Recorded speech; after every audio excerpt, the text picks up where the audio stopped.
What's up, you sizzling saucy babies? Welcome back to Closing Shift, the most hip and now and up on the times podcast you've ever heard. I'm your host, Cosmic Emerald, or Emmy for short, and that's your host, Rotting Coffee, or Mia for short. I don't know how she got Mia out of Rotting Coffee. Welcome back. It's episode lovely little number 22, not 2. And isn't it 22? Yeah. Yeah, I was right. Yeah, suck my ass. Yeah. Welcome back. You know what time it is. It's time to close up your night with our show. And I will be opening the podcast with a question, as I established we should do 2 weeks ago and then never did. Here it is for you. My question to you is, what would your wrestling entrance theme be? Of like an already existing song? Yeah. Or if you had an idea to make one, I guess. But I know what mine would be. I've already thought about this. I think I'm pretty sure. I guess I'd have to go into like a greater this isn't any kind of like thought tree that I've been down that I imagine you've been since I was 8 years old. Yeah, I have. Yeah. this isn't a realm of thought that I have delved into of like what would I want to theme if I was a wrestler. I've never thought about that. What do you think like makes a good song? We're also back in the Spotify jam session listening to jazz, which is probably just going to be a thing from now on because it makes this show so much better. I swear to God.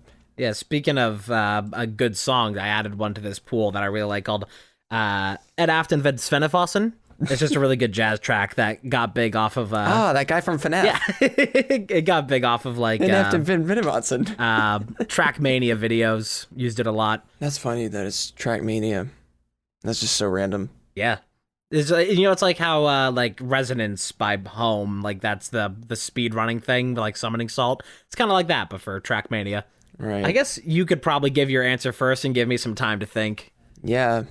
I thought about this a while ago, and I think a good entrance theme for me, I could probably give a couple good answers, because there's been many examples over the years that I've thought of. But the major contender for me as of right now would be My Time in Optimistic Rebuttal by Rav. Oh, yeah. Because that song I feel like has a good start with the chill beginning and then going into the hard drop. That song I think would be great. Also using like the My Time thing as a character gimmick would also be good. True. Could also just cut the song to the hard drop if you needed me to like pop in during a match for an immediate rush. You could just cut to the hype part of the song. That would work really well too. Yeah, I guess I'd have to think of like a song that gets me like hype. I guess would be like the ideal for that. So I'm trying to think of like what songs do I like? Right. I listen to and I get fucking hype. I know what you mean. Like you need something hype. You need something with like a hard rock beat. You know, like Have Life from Skin. Yeah, just something so chill. Yeah. No, it is important to. You do need. I just feel like that song is perfect because My Time Optimistic Rebuttal, because it's just like got a really flexible instrumental. And it can work well. Plus, when I replied to WWE, they posted a post on Threads one time and asked, what would your WWE theme song be? Similar to what I asked.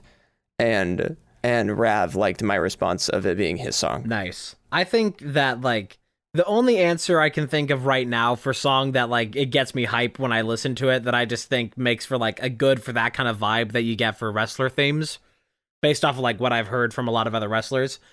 I Am All of Me, the Shadow the Hedgehog theme. I think that's a pretty good one. Boy. I quite like that. Because that goes so That'd fucking hype. It starts and it's like... I seen her in a weevo. You know. Yeah, how about that song from Sonic Colors? Reach. Yeah. I'm gonna reach for the stars. It's so dumb. There's a lot of rock songs I could see doing it too. I guess this segues into like, what songs get you hype? What's a song you listen to and you just get fucking like, you feel it in your chest and like, yeah. I mean, a lot of the metal and rock I like comes from wrestling. Like, so much of that shit has come from wrestling. Like, 2 of my favorite rock songs of all time just are both of CM Punk's themes. Oh yeah, from WWE. Before Cult of Personality and then also Cult of Personality. I got Dial Tone by Catch Your Breath from TikTok and the first time I saw it was a Plankton AI cover that the band Catch Your Breath made of their own song. That's funny. Which was pretty funny. And then I'm Not a Vampire by Falling in Reverse I also found through TikTok, which I know some people are going to be mad at because that song came out in 2011. Oh, yeah. But I found it because somebody covered the guitar solo in it on TikTok. And then I found so much metal in 2022 from making an I'm Not a Vampire playlist. That's how I found the band Get Scared, which I love. I also, through my friend Sam Aridia on Twitch, found Beartooth and what else was I going to say? Memphis May Fire. Metalingus by Alter Bridge is Edge's WWE theme, or Adam Copeland now, since he has passed, unfortunately. Onto the other side. I do also love Scene Queen's stuff, mainly the like 2 hype hits, which is Pink Rover and Barbie and Ken featuring Set It Off. Set It Off also I love. Set It Off I also found through my I'm Not a Vampire radio. But yeah. Oh, I was going to say Scars by I Prevail I found through my friend Sam. She told me about it. But there's a lot of like that year, Sarcasm by Get Scared, which is my favorite song by Get Scared, and I'm Not a Vampire were in my top 5 for the Wrapped. And they're just, I just love, there's something about the sound of a guitar that's better than like sex. Like it affects me more emotionally than like the idea of being alive. Like there's just something about the sound of a guitar that fucking rocks my brain the right way. Yeah. I love when people strum the chords of a guitar. God, it makes me so nut. So there's like this little melody that I came up with it like 3+ years ago, that I've just been playing this little finger style song on my guitar. And for all those 3+ years, I've thought there's like this one little section of it that's just like, it seems like it's missing something. It doesn't sound quite right. And last night, while diddling around, I finally solved that and put my soul to peace. I was like, here's a little thing I can put there that makes it feel a lot nicer through that section that I thought was boring before. And it's something that will probably like never see the light of day, but it's just something that I like to like. It's like the first thing when I'm like sitting down to warm up to do fingerstyle stuff, because it's kind of repetitive. So it's like a good warm up for it, for any like of that playing that I want to do. And so it makes me very happy that like I could finally find something that brought like a piece to it. Right. I've never been musically inclined or talented or able to do it, even though I have a MIDI keyboard, or MIDI if you're from the West. Yeah, I'm gonna beat your skull in until you say it MIDI. Yeah, I'm gonna beat your skull in with my MIDI keyboard. I'm gonna beat you in the middle of your eyes. It's like CM Punk when he was talking to John Laurinaitis in 2011. Ew, by the way. When he was talking to John Laurinaitis in 2011, he was like, "I'm gonna get arrested. You wanna know what I'm gonna get arrested for? Animal cruelty, because I'm gonna beat you like a bitch." Great line. Punk's always just had crazy promos. That's just him. He yelled at John Laurinaitis. Probably like John Laurinaitis got more like sweaty post-match Punk rants than like anyone I've ever seen. Like Punk was always yelling at him when he was sweaty after a match. I love that CM Punk kind of has this court jester type rule to him that is like, in the ancient days of having like the king having a jester, is like the jester can make fun of anybody that they want. They can make fun of the king, they can make fun of whoever, and they can't get in trouble for it. And I think CM Punk has that going on. That he can go right in the king's face and laugh, and he's just like, that's what he's hired for. That's what he does. You pay him to do that. Right.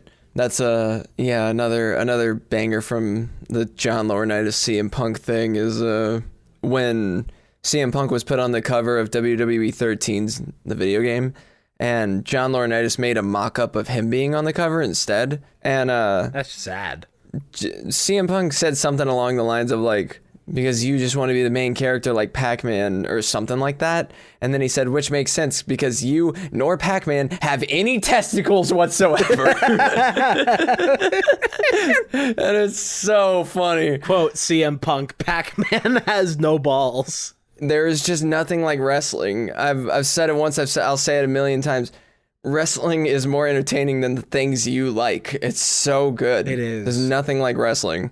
It makes my heart so happy to like be a wrestling fan. I'm so happy that I got into it when I did and that I have like all this history and I have knowledge of all this history of it. It's a form of performance art that viscerally understands its audience. Yeah, it really connects with the audience more than most things, especially in terms of sports. Because you can be a fan of a football team, but you can be a absolute dick rider, a testicle rider of wrestlers, like particularly because they have personalities and cults of personalities. I think it's always been so phony how people are like, the only determination that they have for what sport team they like is just where they grew up. Like there's no other like, oh, this is the team that I really like for like whatever these reasons. It's just because they're from wherever you were. And if you are in that place, yeah. And like it's almost like fucking like gang warfare. It's like I remember one time I was visiting my cousins and we were visiting them in Wisconsin and we were from Indiana, and there was a Colts versus Packers game on. And I was like, yeah, Colts. And like the fucking everybody just gave me like the death stare. It's like, you can't say that. We're in Wisconsin. This is a Wisconsin household. You can't say go Colts. They're gonna fucking kill us. Pays you hush money to not talk about the Colts. Yeah, it's like there is a legitimate like gang culture around it. Yeah, you can be a fan of the football team in the city where you're from, unless you're from Atlanta. Yeah, fuck you. Because the I'm sorry to break it to all you Falcons fans. The Falcons are literal dog shit team. They're terrible. They threw a Super Bowl harder than I've ever seen anybody throw anything. Oh, It was so bad. Well, I think that's the problem, is that they don't know how to throw. If you were too young to see that Super Bowl, which first of all, if you were, then you shouldn't be listening to this podcast. No, absolutely not. But the Falcons in like 2016 or something went to the Super Bowl. I don't remember who they were facing. I think like Tampa Bay or maybe the Eagles. Or I was gonna say the Patriots, maybe. I think it was the Patriots when Matt Durbin was still on. What's that guy's name? It's not Matt Durbin. I don't know what his Urban? name is. No, it's fucking Chris Jericho. Shut up, Matt something. The guy that went to the Buccaneers. What the fuck is his name? The like super famous quarterback. Matt Rife. Matt Pants. Hold on, I gotta look up his name. Matt Watson. Matt Watson. Matthew Patrick. Drafted Matthew for the Patrick, very famous. The NFL 2024 season. Matt Pat. Oh, dude, I'm thinking of Tom Brady. I'm so dumb.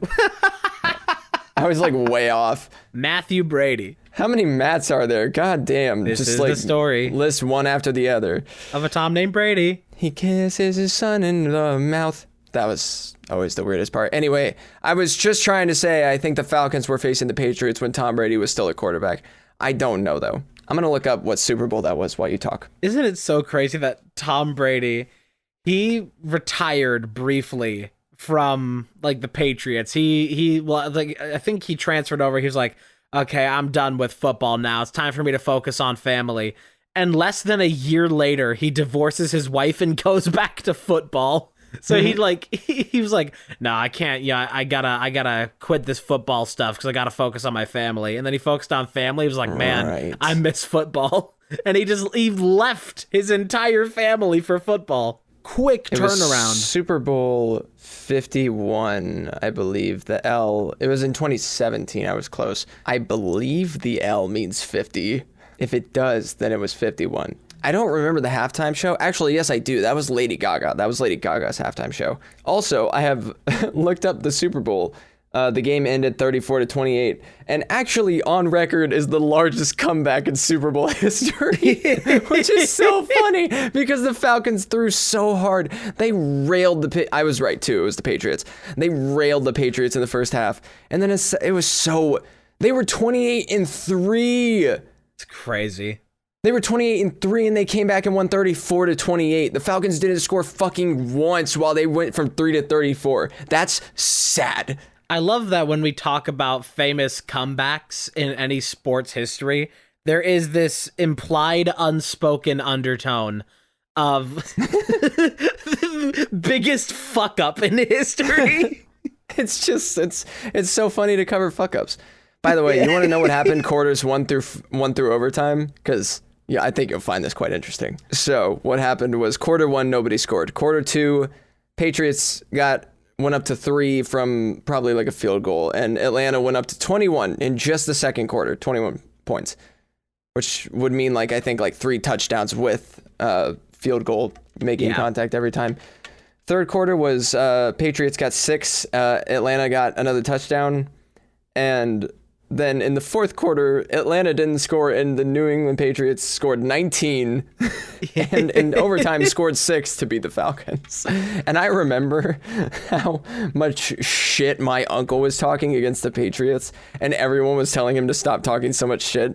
So everyone in my family blames him for that loss. It was him. He ruined the whole thing. Yeah, my uncle ruined the Super Bowl for the Falcons. Sorry. I think that Tom Brady should like send him the ring. Yeah, literally. He deserves the credit for the Patriots win, actually. I mean, the Falcons are bad anyway, but it's just so funny that, like, the one time they went to the Super Bowl in the last, like, million years, they choked so hard. I remember, like, you would not even believe how gigantic the shitstorm was in Indiana when the Super Bowl was Colts versus Patriots. Already, there was like an animosity against the Patriots in Indiana. Like everybody that like I knew just fucking hated them. And so then it comes around Colts versus Patriots. And of course, this team that everybody already hates in Indiana, like then we get the Deflate Gate that happens, that whole shitstorm. And so then like it gets doubled from that point that everybody already hated them. And now it is inescapable. The Hatriots. The Hatriots. It was crazy. Like you could very well convince me in my youth that Tom Brady was 1-to-1 with Satan himself. Yeah, it's just a violent world of football fandom out there, and wrestling would be the same if it wasn't like so blatantly obvious who you were rooting for and against. Yeah. I think that's like the best part is like you can script what's going to happen in wrestling, but in football everyone's so hyper reactive because you never know what's going to happen. Yeah, something could fuck up at the Super Bowl and Travis Kelce starts yelling at his coach. Like if Tom Brady retired and in like 20 years he can't make like a surprise return at the Super Bowl and come out to entrance music and like throw the rest of the team on the ground. You know what I mean? Like that doesn't work. That's why wrestling is so good, because there's like legends in the business, and it's like sports and it's entertainment. You can watch it for the drama, you can watch it for the action, you can watch it for both, and both are great. Especially right now in the Paul Levesque era. Lady Levesque. Lady Dim Levesque. I just thought of it because that's how you spell his name. It's like Levesque, I think. Can we get a Resident Evil 8 mod that changes Lady Dimitrescu with Triple H? Same body shape and figure, though. Just like Triple H's head, please. Yeah. Beautiful Lady Levesque. I did think about recently I'm not really like super clear on my future in content creation long term right now, but there are things I want to make if I ever do go out. There are things I want to make before I do, and I'm not going to get into that right now because no one's ever going to believe anything I say about staying away from it or continuing to do it, and I don't even want to make claims. But I do want to say that I thought about going on a rage of making like Monster Energy Gun type music, just like an EP or like an album of just the shittiest stuff, and then releasing it and then never touching music again. That's your destiny as a trans woman, to make like crazy noise music. What was that song that trans woman made that one time about like school or something? I don't know. You'll have to narrow it down. It was like Boy in a Band's school song, but it was made by a trans woman, and like that's all I can remember. What was Boy in a Band's song called? Do you remember? It was like "Don't Be in School" or some shit. Yeah, which really aged well with him saying, "I was never taught what laws there are." Yeah. Oh. No, I saw a clip actually after Boy in a Band got canceled for all that. That was like that line, and then that one didn't age too well. No, it's rather unfortunate. It's so sad that like there's so many, like he's now a permanent stain in some other cool music stuff. Yes, I do always hate when that's a thing. You know, like iDubbbz music or PewDiePie's music. Good people. Good honest people. Just I was never like a fan of that scene. I feel like that's like the pipeline that people got fed down on YouTube who like grew up as like bigoted pieces of shit, just like with their family. But then they grew up and eventually were like, oh, this stuff is wrong. Okay, my bad. And then changed their ways. Because that's a lot of this like generation. Like a lot of people were fed down like the right side pipeline and watched YouTubers who were like white and said the N-word and stuff. That's been like a big thing, has been it is notable with like that boy in a band. That boy in that band. That boy there in that band. It is notable that, you know, one of his most famous songs is the one about school, and it is a very, very common thing for creators in the alt-right pipeline, people who are making content that shifts towards that political direction.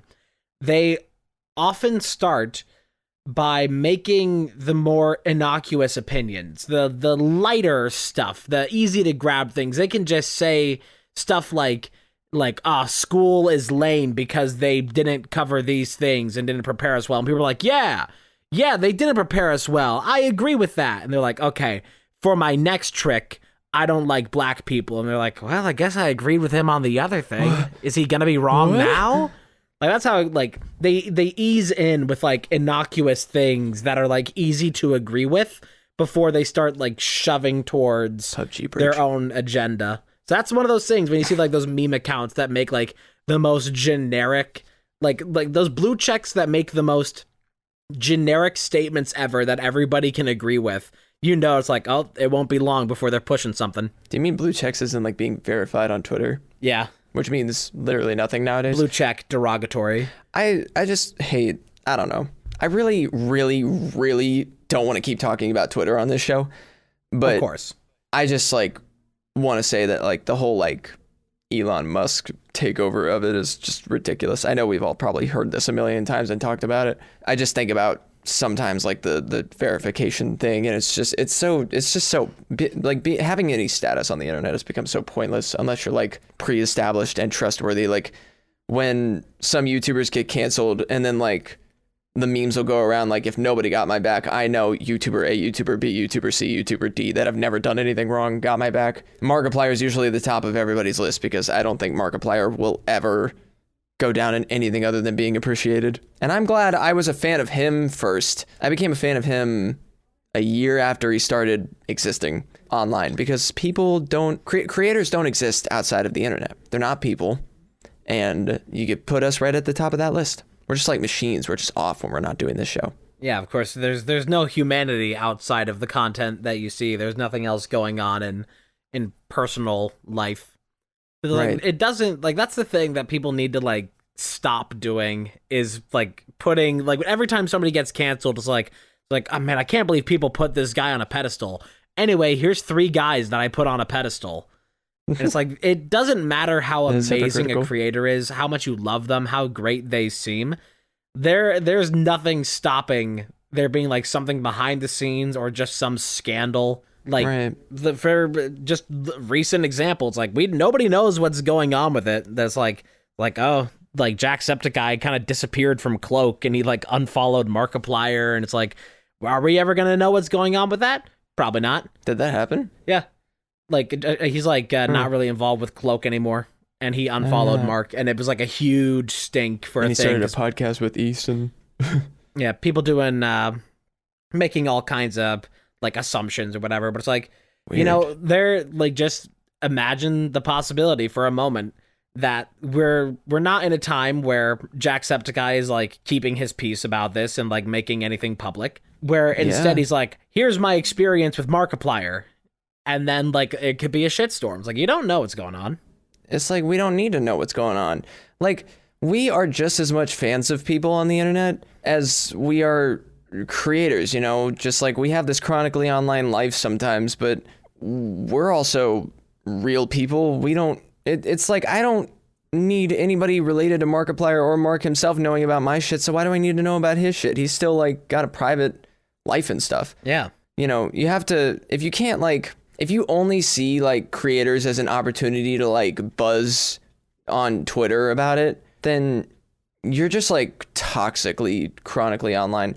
And I know that I just said. I didn't want to get into a whole thing about Twitter, but I'm just talking about in general. Like, I've seen YouTube comments that they just like critically go through content, just like judge it. And it's like, bro, Markiplier is not an Olympic athlete performing for you. He's making content he likes to make. I'm really happy that he's back making scary game videos again, because I just watched his most recent 3 scary games. I was like, this is the fucking funniest video I've seen in a long time. And like, I still tune into Game Grumps sometimes. My favorite series of theirs recently was Grocery Mart Simulator or whatever it was. That was very fun to watch. I actually could probably get into that game myself. But yeah, I just don't really get it. I don't know. I don't want to like dive too much deeper into like trying to analyze them, because that's like what I just said I don't like them doing. No, I feel like there is like this sort of energy of criticism around a lot of content creation that happens, like being very overly critical as if it's like designed for you. Like, right, I think a lot of creators just have the mentality of like, I'm cooking you a nice meal. I'm not trying to earn a Michelin star. Like, that's not the point of this. I'm not like setting out the fine china to try and like earn extra points. I'm just doing things how I like to do it, and you can enjoy that. And everyone else doing all this judging on the internet is Gordon Ramsay, and they're living in Hell's Kitchen. Oh my God, did you see what happened with Gordon Ramsay? Oh my God, is he alive? Yes, thankfully. Okay, good. What happened? He was in like a serious accident. Oh my God, and like, why? What happened? I think he was like biking, and he got like hit by like a car or something. Oh man, that sucks. It's like, he just said that he was like in a bike accident, and he was just saying like, wear your fucking helmets is like the whole PSA of it. That's such a him thing to say. He's like standing there, he's like shaking, like his hands are shaking, and he's like super nervous, and he's like, please wear your fucking helmets. And he pulls up his shirt, and his entire stomach is purple. Jesus. Like a gigantic bruise. It's like, Jesus Christ. That's like Cody Rhodes when he took "I'm working wrestling" into the conversation again. That's like Cody Rhodes when I forget where he faced Seth Rollins, but he faced Seth Rollins in Hell in the Cell with a completely torn off the bone pectoral muscle, and he pulled off his like big jacket thing. He pulled it off and revealed to the crowd that his chest was entirely purple, and you would swear a pin dropped in that building. Everyone went silent and like shocked. Like, in terms of WrestleMania, the most like shocked silent reaction to anything was when the Undertaker's streak got beaten by Brock Lesnar. No one cheered or booed. Everyone was just shocked. Like, every single person in that arena stood up and was just like mouth agape. I was looking up this situation with Gordon Ramsay. That he shared a video to social media saying he's lucky to be alive after a really bad collision in Connecticut. His left hand is seen visibly shaking. Yeah, I mean, did he like post a social media video like right after it happened or some shit? I don't think it was right after. Like, he absolutely had to have gone to like hospital and gotten cleared and everything like that. But because he was on a set when he was like giving the PSA, so like assumedly he'd recovered a bit. Right. He said, like, you've got to wear a helmet. He insisted. I don't care how short the journey is. I don't care the fact that these helmets cost money, but they're crucial. Helmets cannot cost that much money. Some of them can. Even with the kids, a short journey, they've got to wear a helmet. Well, I can really appreciate him turning the situation into a PSA. That's cool. I mean, just like, damn, I'm thankful he's alive. Like, good for him. But geez, man, stupid ass drivers. They've been pissing me off so much recently, drivers. I see like so many roadside memorials here in Arizona for cyclists that got run over. It's crazy. And it's always in areas that I see them, in places where I know like everybody goes 15 over. Like, consistently, everybody goes 15 over. It's like, it's just like not even like bike lanes are not enough. They like having like bike lanes are not enough. A little 3-foot wide section on the side of the road that like nobody respects. Like, I see people driving in the fucking bike lane all the time, literally all the time. It's like, you think that is going to help anybody. It's as safe as like a circus tightrope. It's not that safe. Yeah, it's like, oh, stay in this tiny little box and hope nothing hits you. That's like if they put like brick walls around each bike lane and expected you not to like scrape and bump and bruise over the lines with how tight those are. Yeah, it's such a small thing that like, it's just not safe. It's really not safe. As a driver, you gotta fucking be careful. You gotta pay attention. You have the thing that could kill any human that comes across your path. You have to watch out. Like, I am always on the road looking out for me, and I'm looking out for what I do, and I'm looking out for what other people do. Always. I will miss a light if it means I don't get in an accident. That's a thing that happens though too, is that like it's pretty common. Like I've seen it happen multiple times of like a group of cyclists getting run over by like a gigantic truck because the truck owner's a douchebag, and they're like, I'm gonna roll coal all over them. I'm gonna blow smoke all over these cyclists just to be a dick.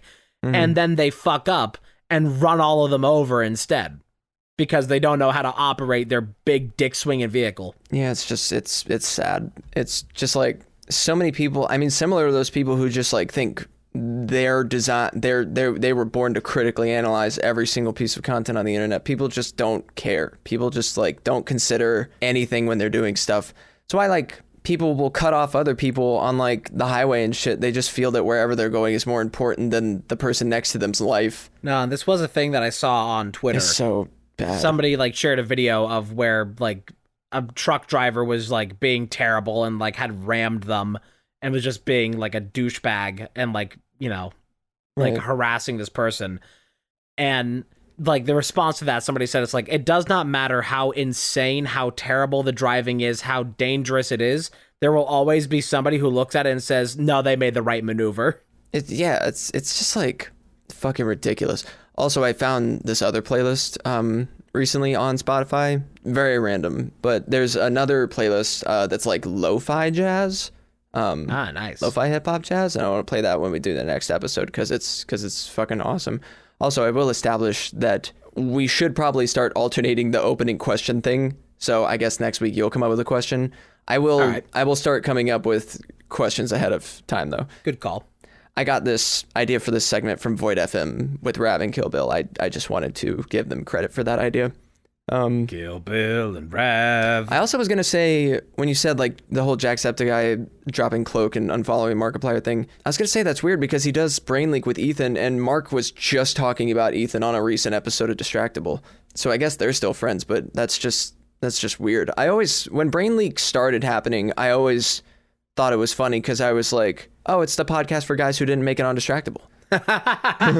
But like, that is weird. There's also the easy to see reality of just because you have beef with one person doesn't mean that you have beef with all their friends. Yeah, you don't have to burn down your bridge with everybody just to burn down one. Yeah. You can burn down your neighbor's house, but that doesn't mean you have to burn down your other neighbor's house. You can just burn down the one. Just the one. Just be cautious. Just very inconspicuously, just water your favorite neighbor's lawn so that way the fire doesn't spread there. Water your neighbor's lawn. Douse your neighbor's house in water so that it can't catch fire. Water-type houses are strong against fire-type houses. Douse your favorite neighbor's lawn and side of house with water, and you're doing them a favor. And then do the same for your least favorite neighbor, and just say, oh, you know, I'm just going around watering everybody's lawn. You see, I did it for Jim over there, but except you do gasoline for that one. Right. They'll never know. They'll never know my ultimate plan. I think that would be really funny if someone made a Pokemon game, but it's just like inanimate objects are the Pokemon. Isn't that kind of just where we are? Well, I mean, like, that's like the whole thing. Like, really normal looking objects. I don't mean like Rotom just like staplers. Shit. Yeah, like stapler versus computer speakers. Or like some How personified and animated are these objects? I think that I think it would be funnier if they were literally just the objects, but like when trainers like throw them out, like no anthropomorphized features. When trainers throw them out, they just like set them on the battlefield because they're just objects. But they can like attack. They have like attacks based on what they are. Like if it was a stapler, it'd like have ultimate bite or something like that. I think it would be funny. It would take more brainstorming than just this, but I think it could. I think it has potential. I think, yeah, but this is, you know, it's kind of just becoming like Paper Mario Sticker Star went really hard into that theme of making it like, this is one of the reasons that people don't really like Sticker Star compared to the other Paper Marios, is that for the other Paper Mario's, them being paper was always a style, whereas for Sticker Star, it's the theme, and everything is like themed around being paper, as opposed to just looking like paper. It's like, no, this is about paper. And so you have like a boss fight that's like actually just a stapler. Right. That is a little silly. Yeah. Takes a lot of the fantasticalness out of it. It's like, oh, fight dragon Hooktail. And we all look like paper, but I'm fighting a dragon and this ancient being. And then Sticker Star, it's like, that's an office. Yeah, you're like a Post-it note. It's a whole different vibe. I want to fight a dragon and look like paper. Yeah. I want to fight Hooktail, who will let me smell the bottoms of her feet. That's just so... I'm glad that they didn't... It's so stupid. I don't know if any of it got censored in like the remake for or the remaster for... Is it a remake or is it a remaster? I think it's... Of what? For 1,000 Year Door. I believe it's a remaster for the Switch. Yeah, so it's... I don't think it's just a port. I think it's a remaster. Well, I think remaster now is like more strongly implied that it's closer to a port than it is to like... Because this has like new graphics and new music and everything, so I think it's closer to a remake. Probably. There's what like... were you going to say about it? Yeah, that's what I'm trying to remember now. Okay. Let me cast my psychic ability. Remember. You can do this. 3, 2, 1. 3, 2, 1. You can do this. Remember. Oh, yeah. I don't know how much they censored out of it with like certain dialogue with like Hooktail that's very like feet fetishy. Like there's legitimately a line in that fight where it's like, I'll apologize by letting you smell the bottoms of my feet. People pay good money to do this. And like the whole, like there's other dialogue in that fight. It's just like fucking obsessed with like feet. It's just like some freaky shit. That's awesome. It's crazy. One nice thing with the 1,000 Year Door, that since now like this has a better translation, better localization for, well, better is like, you know, it's like a lot more care put into the localization to make it more accurate to the original. Which means that for the character Vivian in 1,000 Year Door, it is now stated much more explicitly that she's trans. Nice. It's real cool. And they even like it's. I think Vivian is one of like the best representations that we've ever had of a trans character, especially in gaming.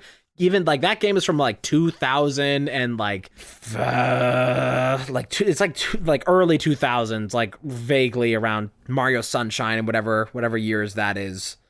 It's a GameCube game. GameCube, yeah. So it's like all the way back then, you have this character who is stated in pretty clear, like it wasn't very clear in the original English translation, but now it's a lot more clear that this character is trans and is also like being abused by like family members who are like not very cool about it. And just like there's the very specific line. It's like, it took me a while to realize that I was their sister and not their brother. And now it just makes all their abuse feel a lot heavier. It's like, yeah. Tell me about it, brother. I mean, sister. Some pretty accurate writing there. They got somebody on the team. That's cool. Dylan Mulvaney joins Nintendo.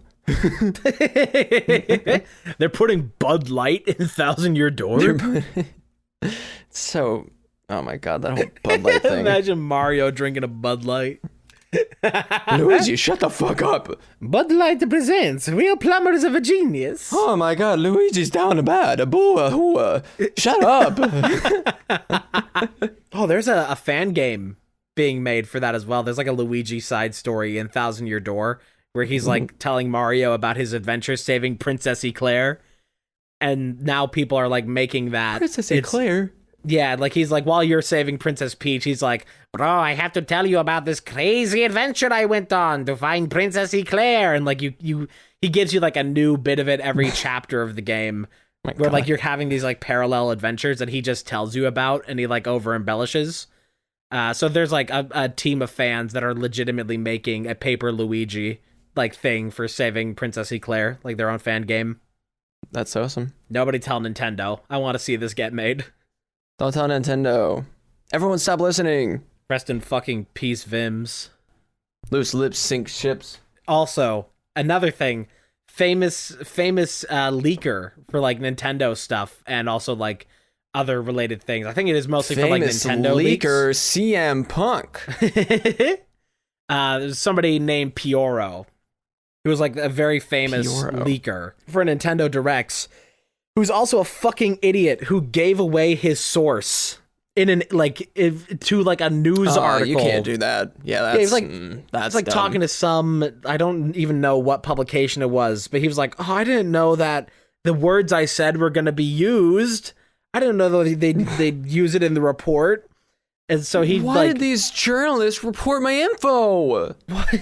So dumbass. Just fully like exposed that it's like his inside person is somebody who works at Nintendo Japan and has access to the web servers. 'Cause that's what they found that like that is wow. The only games that they were leaking were games that had pre-existing store pages on Nintendo's website. So like he was getting info. Oh my God. Like if there was a game that was releasing the day of the Direct, then of course the store page would be made and ready before then. And so he had access to it. Yeah, he had a way of like seeing what like web pages there were on like Nintendo's site. So that's how he got like the leaks for like stuff that already had a page was the way. And so he fully just like gave up his fucking his source. You can't be doing all that. Come on. It's so stupid. It's like giving your password to like just anybody. Like that's just like giving up your password or giving your car keys to somebody, being like, "You hold on to these for me? Give me your car keys to a car thief." Beyond just being stupid and ruining all that for yourself, you also are likely endangering the job of somebody who works at Nintendo of Japan. That like now it's going to be easier to weed them out. It's like easier to find the person providing the leaks because like, okay, somebody works at Nintendo of Japan and has access to our web backend. That can be narrowed down by like one fucking department. It's crazy.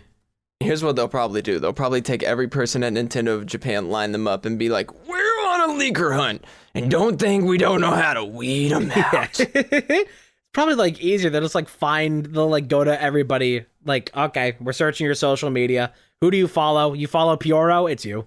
And since you live in Japan, you're being tossed off of Mount Fuji.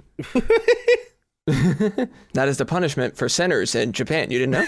The idea of getting thrown off of a mountain that is like that tapers towards the top, so they throw you down and you just roll all the way down.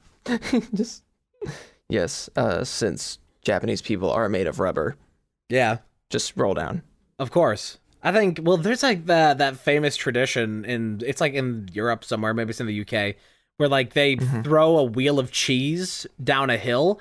And then, like, people go and, like, chase after it. Like, they throw themselves down the hill to, like, chase after it. I think that's Wisconsin. Well, maybe. No, I don't know. There's probably... Funny to imagine, though. There's all kinds of cheese festivities. But, yeah, people, like... There was, like, one year, somebody threw themselves down towards it. Like, they had, like, the strat of, like, how they were going to cross the finish. They finished first unconscious... Because as they, like, threw themselves down towards the bottom of the hill, they just, like, fully face-planted smack into the dirt.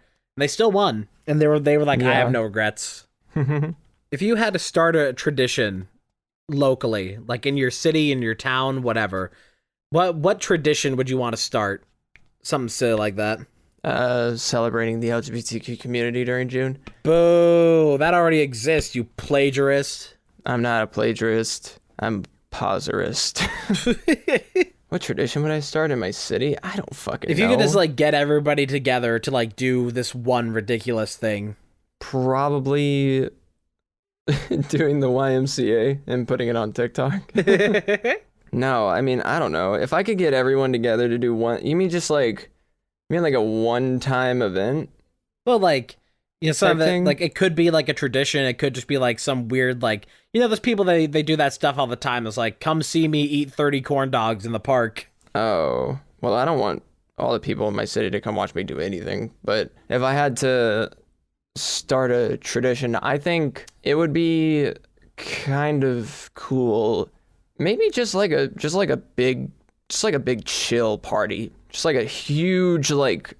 almost tailgate, just like a party in like the State Farm Arena or something. I don't know why I name dropped that arena, but but just like in a local stadium or something here, just like a big tailgate on the field and maybe like a concert, like we bring in different bands to play or like comedians or something. Your standard summer festivities. Kind of like a con, but more chill.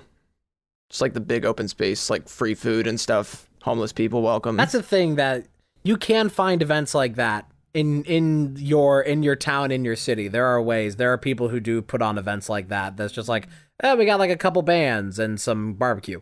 Right. I just remembered, but I love that my Discord profile banner on the friend group server is Chandler falling out of his chair. And I love that picture. I've had that picture for many months, and it is one of my favorite pictures I've ever taken from Discord. I have a lot of Chandler pictures, but that is one of my particularly favorite ones. What's your favorite Chandler picture? If you have one. Favorite Chandler picture? I don't have many. I think like it might still just be like in that same realm of my favorite Bo picture, because it was both of them that were like out paddling. Where the one when we were all together. Yeah, that's like, where Bo's holding up the fucking like L on his forehead towards me, and I like Chandler was also there with that, and I think that's like my my contact picture for him is just like this super zoomed in, like 2 pixel tall face of Chandler that's still notably Chandler. So I think probably if I could find that and send it to you, but that's my favorite. That is funny. It's like 2 pixels tall. He's like a mile away. It's great. I have a lot of different Chandler. Here we go. I found it. Screenshots from Discord over the years. It's so fucking just actual cryptid in this picture. Let me send this your way. I'm waiting. I had to scroll far back. Yeah, I'm sure. I hate when I'm looking for a particular picture I remember existing. Whoa. Yeah. Wait, he's sitting crisscross applesauce. You can't even, this zoom in is so blurry. You can't even tell it's like the board. So it just looks like he's sitting on the water, which is kind of crazy. He's just peacefully like, he's like a monk with a staff because you can't see the end of the oar. You can't see the board, so he's just floating on the water holding like a stick. He looks like a myth. He looks like Bigfoot on the water or some shit. He's just a fucking cryptid. Yeah, that's the word I was thinking of, but I remember now that you said it again. Oh, I have another great one where he looks like E.T. Yeah, the L. That is perfect. Yeah. We really need a visual version of this show so we can show this stuff. It's funny. What do you guys think we should do for the visual version of our podcast? Sex. What do you think? Yeah, let's just like put hentai on the screen, but every so often pictures of Chandler. And I'll share with you as well the crusty picture of Bo that's been my profile picture for him, also on the little floaty raft thing board. Yeah, I don't know what my I forget what my profile picture. Yeah, that is great. I don't remember what my profile picture for Chandler is. Oh yeah, it's a filter on Snapchat giving him the Giga Chad jaw, and you can see like the screen scan lines from Discord because I took a picture of my screen. It's so funny. Let me see if I can find that picture. I do want to get a visual version of this podcast going at some point. Yeah, that just adds effort. Because I think that'd be fun. I know, but I would be willing to take on the effort of the video version since you edit the audio all the time. I just don't know what format of which we would do it, but obviously we're not going to decide we're doing that or we're not doing that right now. I think we will do one eventually. It would be nice if eventually we live close enough to each other that we can do it in person and have like a set for it. But other than that, we could make sets in our own house and film ourselves, but we could. Which just depends on how we work that out. But I'd be down to do that if we ever decide to try. We could just keep it an audio podcast, but then like just have like a picture repository for each episode.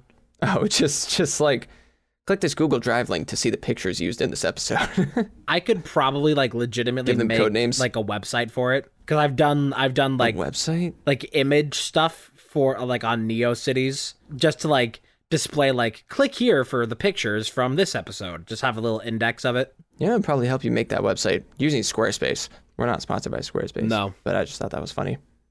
Squarespace, if you want to sponsor us, I'll chill out for you, especially if you pay us. I'll take a sponsor. I'm still trying to find. I found the picture in my library of Chandler falling out of the chair. Trying to find the Giga Chad one. I don't know how long ago I took it. I've been taking pictures of Chandler for like 4 years, so I don't know where it is. Professional Chandler photographer. Yeah. I also have a picture of Curtis, and Curtis doesn't get why I think it's so funny. Well, Chandler also doesn't understand why I think the belly drum Pokemon rant is so funny. Yeah. Or the fuck Delaware thing, maybe. There's some funny clip of him that he's like, I don't get why you guys think that's funny. It's in my compilation, but I can't remember which one it is. Oh, no, I know which clip it is. It's the clip where he's talking about having a birthday salmon on his like first birthday or whatever. And I come back and put my headphones on stream, like right as he says, I had a birthday salmon, and I lose it. Whenever I reference that clip, he's always like, I don't get why you guys think that's so funny. And it's like, yeah? Dude, I came back and you were talking about for your first birthday, your mom made you a giant salmon? That's fucking hilarious. But I was going to say I had this picture of Chandler, or Curtis rather, and it's just him in his bathroom standing like far away from the camera, like obviously set like the camera timer, just with his thumbs up and this like smile, and it just says, rate the fit. Yeah. And it's just funny to me. It's like, it's funny in like a cute way. I think it's just wholesome, but it's really funny just the way he's like smiling with his thumbs up, like rate the fit. I have another great picture of Chandler from when we played Jackbox, also from that visit. Because I guess I took a picture of him for my Jackbox icon. That is funny. Polly Darton also. Yeah, my go-to Jackbox name, Polly Darton. Let me, I don't know why I said that. I was going to say, I don't remember playing Jackbox during that session, but that mayhaps have been when I had gone to my room out of being overstimulated. Could be. I had an evening while we were there, one of the evenings, I believe it was probably the first or second one, where I got like socially overstimulated, and I went to sit in my room by myself, and I felt very bad about it. But Andrea eventually came down and let me chat about it and vent to her, so that was chill. Shout out, Andrea. Shout out. Trying to find that goddamn Chandler photo. I don't think I have it in my Apple favorites, which is annoying because that's where I was looking. And now I don't feel like looking for it. I do have this picture, however, I saved recently. I've been on a meme spree recently. I've seen a lot of good memes. Some of them are that kind of like literal humor bubbles when they hear about pop culture kind of humor. But there's this one similar to the Curtis one, but it's just this guy smiling with like in a room with like a woman on a computer and his wife next to him, and it just says divorce selfie. Oh yeah, I've seen that. So funny. Also, did we talk about the recent segment that happened on SmackDown that I showed you earlier? No. Because I was going to mention that if not. So if you didn't see on SmackDown, first of all, for context, Monday night on Raw, Drew McIntyre quit the WWE, or he said he was quitting at least. I don't think he's actually quitting, but he quit. He's just having a little tantrum. Quote unquote. He like kayfabe quit. Yeah, it's like me when I say I'm going to quit. So CM Punk was like ranting about like how he made Drew McIntyre's like life a living hell and how he killed his career. And then Paul Heyman came out and said the classic words, "Ladies and gentlemen." And Paul Heyman and CM Punk have not interacted in the WWE in like 10 years or like 11 years perhaps. And that was fucking crazy. And then Paul Heyman came up to CM Punk and was talking about how good friends they were, and then begged him to take him with it, begged CM Punk to take Paul Heyman with him out of the building away from Solo Sikoa, which was hilarious. He said it as if a puppy in a pound. Take me with you. And it was great. If you haven't seen that segment, I'd recommend you watch it. CM Punk was like, if I beat Solo Sikoa's ass, what do you want me to do? Take me with you. And they hugged, and it was nice. Yes, CM Punk and Paul Heyman hugging was very wholesome. It was a very nice reunion for people who were around like 11, 12 years ago, like me. Although I will admit, that was around the time I fell off of the WWE. I know the timeline of when I fell off of the WWE and when I came back, because I didn't watch it for most of the 2010s because I fell off around the time I was 12. Like I wasn't a fan there when like the Shield debuted and like all that happened. I fell off like right about before that time. Like when CM Punk's reign ended after his like shitty, ridiculous, random Kevin Nash feud happened, that was about where I fell off because I just moved on to other things. I was like 12 or 13, so I moved on to other things. When I was 13, I remember me and my friend would listen to dubstep and play GTA 5 back and forth with cheats and just fuck with stuff, which was fun back in the day. That's life. I also remember specifically having a memory I've talked about on one of our channels before, how I won a free Wii U when I was 12 from Old Navy. And I used to play Black Ops 2 on that with the Pro controller, which, you can scrutinize me if you want, but it still was a controller and it's still Black Ops 2. And it ran perfectly fine at 60 FPS, so I played it. I actually remember getting Zombie U with that game too, and I couldn't play that game. It was too scary. It was just like gross and scary. It was like the whole game was basically like what I'm about to say core in that way. Like the scene in Resident Evil 2's remake where I'm getting a phone call. Oh, okay. I'll keep talking. The scene in Resident Evil 2 where Leon like pulls the head up and it's like gunky and bloody and stuff. It's like that core. It was gross. I could probably play it now, but also it seems really boring now that I'm 24, so I don't really want to play it. I also don't. I remember they did take it off of the Wii U branding and just called it Zombie after that, but I don't know what happened to it or if there's even a way I could get it. I don't want to get it anyway, but I just, Also, speaking of Nintendo consoles, didn't they recently, before the Direct, they said like, I also want to ask something about your opinion on the Direct before I forget, but I'm just reminding myself. Didn't they say like we will not be talking about the Nintendo Switch's successor in this Direct specifically? Oh, I think Mia took the phone call.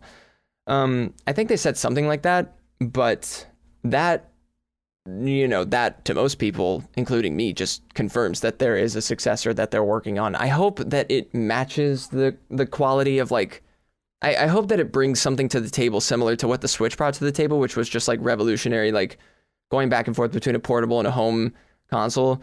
I think much like most people, I'm hoping that it is a more powerful home console because that would be nice. And I also hope that you can like port your Switch library purchases over, like that it's backwards compatible, but also like digitally through the eShop. So like games you purchased on the Switch eShop, you can bring over to the new console.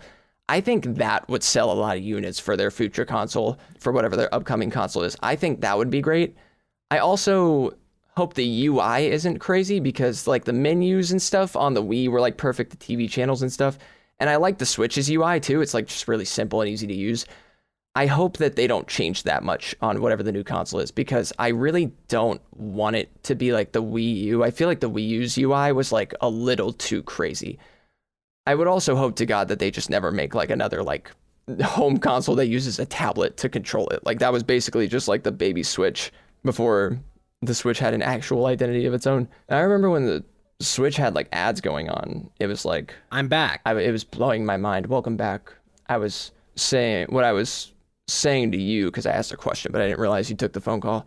Didn't Nintendo say something along the lines of like, we will not be talking about the Switch's successor in this Direct specifically, which confirmed like they're working on one. Yeah. And I was saying, well, there were confirmations from earlier in the year. Yeah, but not in my world. So shut up. I was talking about how I feel like probably most people in this same way, but I hope that it's a more powerful home console. I think if they announced a only portable console, that would be mid as fuck. Maybe they will announce like a new kind of DS type console and a new home console. I doubt that, but maybe.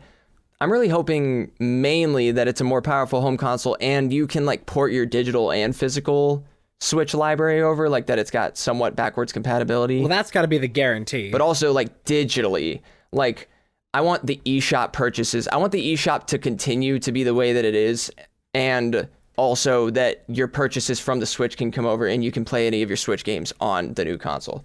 Because having what the Switch library has, but playing it on a more powerful console would be perfect. For some reason, I have it in my head that it's going to be like a very square console, like even more cubic than the GameCube. And I don't know why. That's just what I imagine they're going to do. If they do it, then, I take all the credit for the idea. But I just have that idea in my head. I really hope it's not an obnoxious looking console. I really hope it's not a PS5 type console physically, because I find the shape of that console to be obnoxious. I also what are you hoping for in like the successor? Like what would be your top preferences there? I hope that it's still a mobile. It's still a handheld capable device. That we know that there is more powerful handheld capability, but given that the Steam Deck is kind of like the high end of portable capability right now, and even that still falls behind like modern consoles. You know, like the Steam Deck is still only like halfway in between like a PS4 and 5, maybe not even half. It's a baby. It's a baby. It's a baby. So I keep my expectations tempered very well that if it is going to be another portable platform, it's not going to be anything crazy. Like, we're not going to be getting like PS5 graphics on Nintendo's new system. We're going to be getting better graphics than we have now. But I feel like the improvement is not going to be as strong as people would like in a modern context where everybody is spoiled by ray tracing. Like, if it isn't a portable, then I still struggle seeing it being anywhere close to modern hardware capability. So I think Nintendo just kind of resigns themselves. That's like, we're never going to be a competitor in the tech space. So like they've always known that. They've always operated on that. And that's why stuff like the DS and the Game Boy are like the biggest consoles ever. So I think it is pretty well confirmed that at least we can assume very strongly that games for the Switch are going to carry on to the successor for the Switch, because the one very clear thing I sure hope. Is that Metroid Prime 4, the trailer that they just showed for that, which, yippee, we got that. I was praying on this. I wanted to talk about that after this. We can see in the trailer footage that the graphics that they show, the in-game graphics, are a lot better than you can get on the Switch. And we know that the game is going to be releasing on the Switch, because they make no mention of it being like Switch 2. Which is like also just going to be a misnomer calling it Switch 2. I remember when people were calling it the Nintendo NX at like a time. Is like everybody had a different like name. For the Switch? For the Switch, yeah, when there were like rumors about it. There was like, man, Switch rumors were crazy. They're like, you're going to be able to dock like 4 of them together to make it stronger than an Xbox. It's like, fuck off. You can plug the docks into each other and stack them, and it creates the power of a $2,000 Asus computer. Yeah, it's like people were actually on that copium. But okay, buddy. Like I think because we are getting all of these like end of console releases now on the Switch, that we can see in the footage that it looks better than it is capable on the Switch. And Nintendo doesn't really lie about their graphics, because they make no illusions that they are like extremely graphically competent, like, or like a competitor in like that high-tech space where everything is like best graphics, best frame rates. They've never cared about that. So for them to show a trailer that is like really crazy good graphics for a Switch game, you're like, okay, they're not going to be over embellishing for the sake of making more sales. That's just not really what they do a lot of times. So that must mean that this footage was probably captured on the Switch's successor, and that's why it is like this graphically capable. But it's also releasing on Switch. Like, we know it's going to be like it's probably going to be a double release, like the way we saw with Breath of the Wild releasing on the Wii U and the Switch. That's what I was going to say. I was like, this makes sense that it's probably going to be a double release. Although if it is a double release, I don't know if Nintendo would be willing to do it for the sake of people not being able to buy the new console so they can just play it on their Switch if they want without having to buy the new console, or for the sake of the fact that the new console will not have portable capabilities and will be a more powerful home console. So if you want to play it portably, you can sacrifice quality for convenience. But I don't know. That's just a hypothetical. I think when they double released Breath of the Wild, their thought process was, we've spent so long making this for the Wii U, it should release on the Wii U, because we don't want to, like, we know that this game is going to be absolutely gigantic, and we don't want to limit our sales by making it this new console exclusive, because people have been waiting for it on this system. I think we get a similar thing with Metroid Prime 4, that it's like people have been waiting for it for so long on this system that locking it behind the exclusive would be a bad idea. People would very much dislike that. But I think there's also this aspect of it that Nintendo really can't afford to make it a successor exclusive, because Metroid historically does not sell incredibly. Metroid sells good. It sells enough to keep the series going and to make more games every 10 years. But like Nintendo, they cannot afford to do anything that is going to cap the sales of Prime 4. They need to get as many people to buy that as possible if they're going to like break even on it. Because Metroid never Metroid is never gangbusters numbers. It's always like good for where it is, but there's a reason it's not there. Metroid ain't busting no gangs. There's a reason we're not getting a new Metroid game every year like we get Mario's. That's funny, the way that cut out on Discord. It was like the way we get Mar. Oh yeah. What about this Mar? He's from Mars. His favorite candy bar is Mars. I think if he was a pirate, he'd be Yario. Probably. You think if he was an alcoholic, he'd be Barrio? Yeah, probably. You think when he drives, he's Cario? That was actually, yeah, probably, first of all. Yeah. But also that was like my next thought. I was doing the yeah, probably bit. I had to keep it going. I was going to say, what about this game they just brought to the Game Boy Advance Virtual Console, Metroid Zero Fusion? Is that, what is that game? What's the verdict on that game? You mean Zero Mission? What did I say? Zero Fusion. That's what I meant. Yeah, Zero Fusion. That game where they combined the mechanics from Zero Mission and Fusion. It was just called Metroid Fusion, I think, right? Yeah. What was the question? Because Discord got all garbly. The question is, what is the verdict on Metroid Zero Mission? Have you played it? Do you like it? Oh, Zero Mission's really fucking good. Zero Mission is like, if you want to, like, this is like kind of the modern play order if you want to experience the classic Metroid stories, because Metroid original on the NES is fucking rough, and Metroid 2 on the original Game Boy is pretty fucking rough. So Zero Mission is a fantastic retelling of the first game in like a really, really great way. It's really good, that Zero Mission. Like, it's really solid in gameplay. All of it's just like, it's all very well done. It's a very well beloved game. So it's like nice to have that instead of the NES version. It makes a very good substitute. And if you want to like go through the series now in like a pseudo chronological order, you can go Zero Mission to Samus Returns on the 3DS, and then on to, I don't even remember I think it's Super Metroid 3. I think Super Metroid is 3 and Metroid Fusion is technically 4. So like that's kind of the order for like pseudo chronological release. Just replaced 1 and 2 with Zero Mission and Samus Returns. But it's good. I'm excited for it. I pontificate. Why now? Why, like, I don't think we've gotten Fusion on the Switch yet, which is Fusion is on the Switch. It was the first Metroid game. Yes, it was the first one to come. It came with like the opening pack. I believe, I could be wrong, but I'm like 90% sure. The opening on the for the GBA? Yeah, the GBA. It was like one of the first games that came with it. Yeah, so it is weird that Zero Mission lagged behind. Because I think Zero Mission is more popular than Fusion.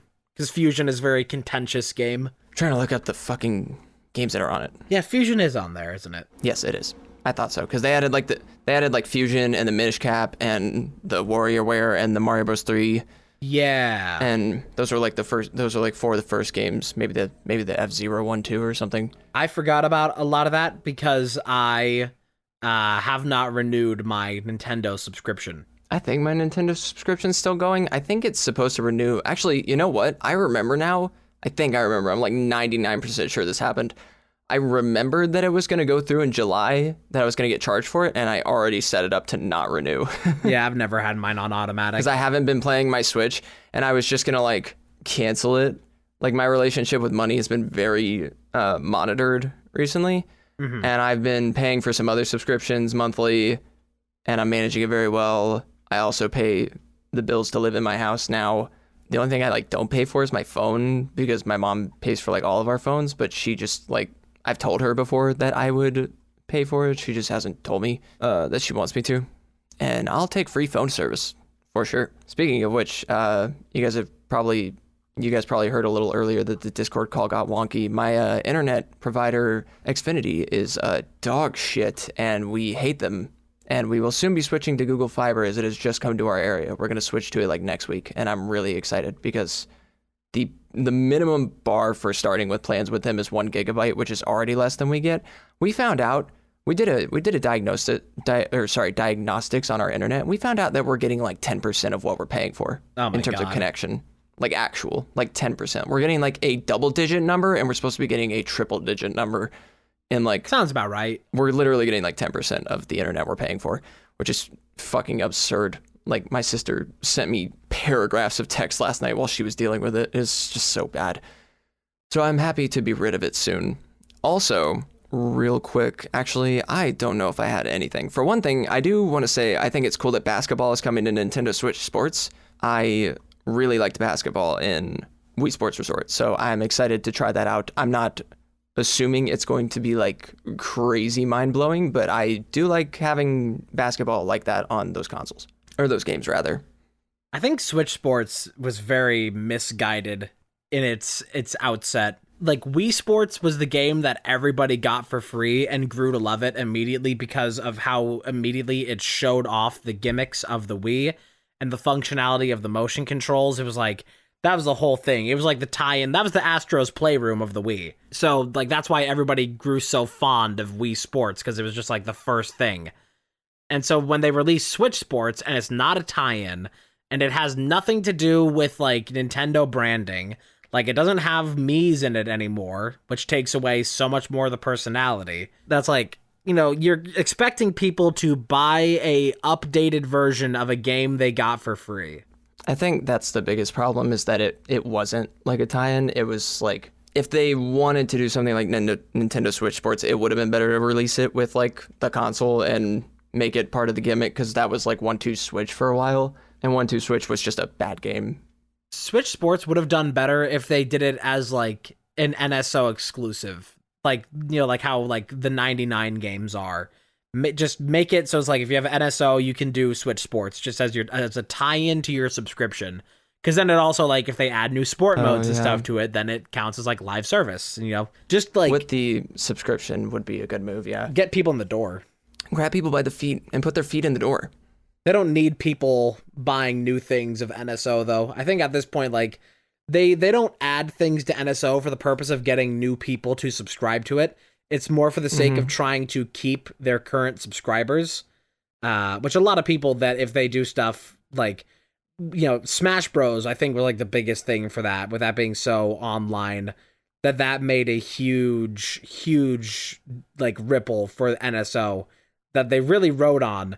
And so with like the decline of Smash and people not being in that scene as much anymore in the past couple years, it's like, I think they don't want to be shelling out big bucks, putting in like new games to try and keep the NSO service alive, when they can just add old games, stuff like for pennies, just pennies it would cost to add these things, just for like having something. It's like Netflix, you know, putting like whatever trash they can get their hands on, just so that way it still looks like they have new movies.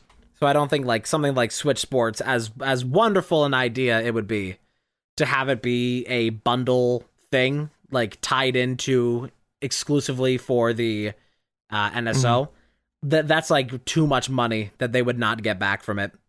But then they also didn't sell well, so they still didn't get their money out of it. It's so funny because you keep saying NSO, and the first time you said it, I didn't know what you meant. But also, you have used NSO to abbreviate Nintendo Switch Online more than I've ever. This is the first time I've heard anybody say it, and you've said it like 10 times, and I just like I was just like blown away. I was like, oh, Mia just set a trend. Okay, we're trend setting today. That's pretty like common terminology for it, because it's annoying to say Nintendo Switch Online. I've never heard anybody say NSO. I was just like, I was just blown away. Your ability to pave the road for a future generation just blows my mind. Yeah, I'm a trailblazer. That's what they call me. Yeah, they call me the Blaze Trailer. Blazer of trails. The trailer of Blaze. I always hated when you said trailer. It reminded me of a scenario going on in the book I'm reading right now, which is 3 Keys, the sequel to Front Desk by Kelly Yang, that I've talked about many times. Book 2 of 5 of the Front Desk saga. Good book so far. Let me see how many chapters in I am. That's a lot of desks. I am yeah, that's true, especially for the front. I'm on chapter 11 of this book out of like 64 or something, and it is obviously I love Kelly Yang as an author. It is good so far. I like it. I'm actually intrigued by the character. The direction they've headed with the kid characters and their friendships right now is intriguing, because there was this kid in the last book named Jason who was a piece of shit, and now he's like turning around and like simping for the main character Mia, which main character is Mia. Fun fact. Except you guys are nothing alike. I was gonna say when you said did you say Trailer of Blazes? Is that what you said?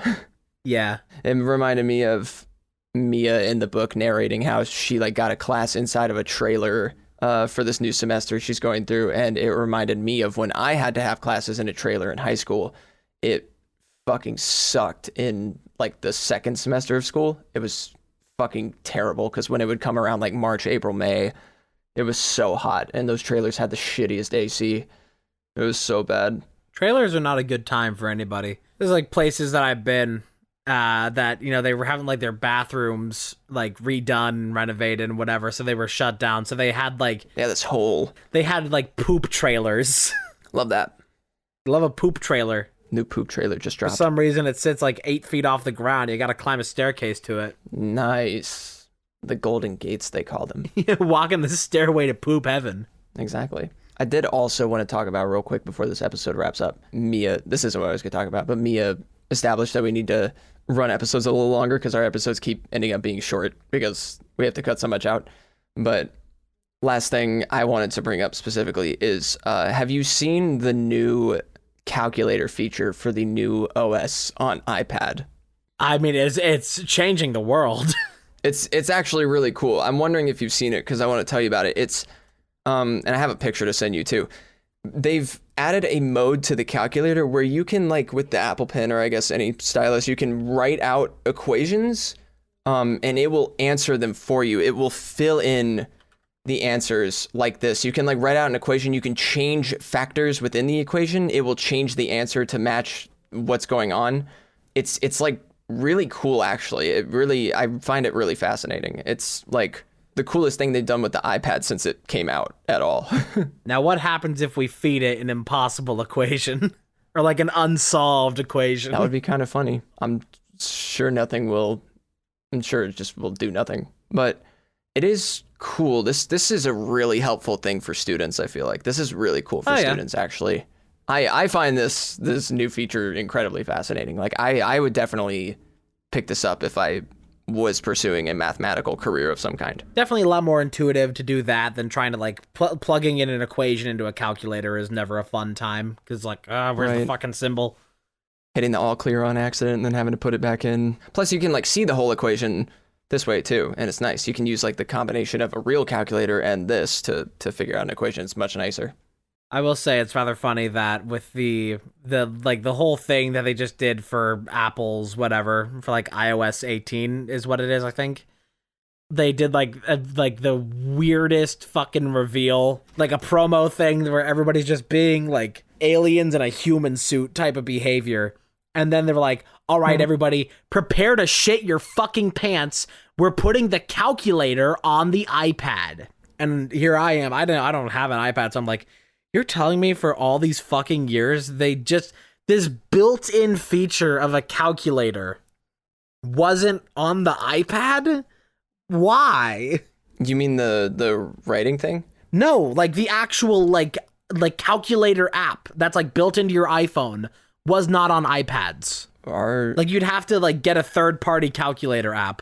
Are you sure about that? That doesn't sound right. No, that's real. Hold on. If I may, I wish to indulge in a little bit of research, because that's crazy to think about. The calculator app has even always been on like the Mac, not on iPad. Why is the calculator app not on iPad? Missing calculator on iPad. iPad doesn't have a built-in app. Damn, I did not know that. That is fucking stupid. What the fuck? You see so many support tickets when you look it up. People from like years back, they're like, why is there no calculator here? Do iPads have a calculator built-in app? I need help. Wow. Then what is the point? That's like the one every student uses. Why not the calculator? Yeah, it's so fucking stupid. It really like is the peak of Apple. Crazy. That's crazy. I didn't know that. Like it's peak Apple bullshit trying to convince you that they're adding some revolutionary new feature when it's something that should have been there for the past 10 years. Calculator joins the battle. Also, whoops, I just knocked my cup over almost. Sorry. You can change the color of your icons like every phone could from the 2000s onward. I watched MKBHD's coverage of WWDC, not like super thoroughly. I just like saw it on my homepage and was a little curious. Plus he like piqued my interest with the calculator thing. But I saw what you could do, and I saw video examples of doing it, And I was just like, damn, this is crazy. That's like a dope addition to the Apple or to the calculator. But I didn't know it wasn't there. Yeah. Like, what? It's even on like Macs. Why? Like, of the iPad of all things. Like, what? That's ridiculous. Well, at least it'll be there now, and you can also doodle on it. So I'm sure people who need an art app and don't want to pay for one can just use the calculator to doodle in class. That feature is really cool, though. That feature alone almost makes me invested in wanting to get an iPad. But I obviously That's for all those equations I write down. I like math, and having that to do math, having that to write out, like, think about it, writing out my finances and like planning them and stuff. I do that all the time in my normal notebook. To be able to do that and have it add all the numbers for me and divide and stuff, that'd be fucking awesome. Well, yeah, it's like a lot easier to like absent-mindedly write something down as opposed to like if you're like trying to look at something and then write it down, it's easier to do that than like look at something, type something, look at something, type something. Right. People with bad handwriting are having a terrible day right now. This is why I have like... The calculator cannot recognize their equations. A lot of games that I've been playing recently. I'm doing Morrowind, playing Cryptmaster, all that stuff. Like, so many games that I play these days, I always keep a notepad on hand for the sake of, like, writing down, like, information that would otherwise be hard to access, or just solving puzzles, because it's, like, so much easier. Lock. Like, it is, like, I think that's, like, the one thing that keeps me, like, fresh on being able to, like, handwrite, because I have no reason to do it otherwise. Like, to write anything on paper ever is just taking notes for games. And, like... There is, like, a fun aspect of that I really enjoy, that, like, it makes me want to play more games that, like, are so complicated and, like, I need to write down notes and, like, draw shit out to figure it out, because it adds, like, a lot more of, like, this interactive, like, investigative element, because I feel like, yeah, it, like, breaches the boundary of the real, like, how it would be vintage style. Like, no guides, write it down, figure it out, take notes. Yeah, I love using my brain for games. I feel like if there was more opportunity for us to play games like that together, that would be more fun, because we could both. I'm trying to think. There was some puzzle game we played that was like just as fun as Lock, but I can't remember what it was. I don't remember if it was Big Wow Big or not, but there was some puzzle game I feel like we played in recent times that... Not just Escape Sim? Oh, yeah, no, I'm probably thinking of Escape Sim. But that kind of thing is fun. That's what I like about Escape Sim. Yeah, because we found, like, some cool worlds that we really liked. Right. Yeah, there's, like, the museum. That was a cool one. That was fun. Right. Then dead silence at the end of this track. The music track we were listening to did add to our dead silence right there. I think we have enough slack going over to keep this over an hour. Yeah, I feel like this was a good one, and it's a good time to wrap it up.